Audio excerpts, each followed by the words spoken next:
kadlaw lang kay masadya subong adlaw. So anong mahambal mo na yung may pa violet nay. Basi pwede na after sini. Damo ba? So anong imo First mahambal nay? time ko ini na baton. First time ko lang ini ni baton. Abi ko anay sa TV ko lang nakita ni gali subong ari na gid sa kamot ko. Personal na gid. Kanami sa feeling nay no nga sa subong nga adlaw sa Nakitaan ko lang sa TV pero subong ari na gid sa ako. Thank you very much kay mo ning ginatag ni God. Sacrifice ko no is a goal of success. So, wow, kanami.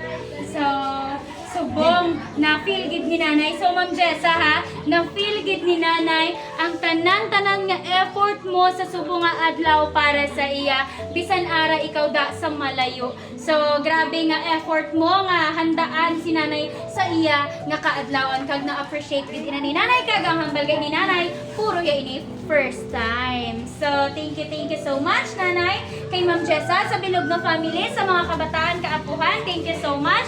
Kaga, syempre, gapasalamat gid ang Racos Grillhouse nga naging parte ang Racos Grillhouse sa imo nga kaadlawan subong nanay.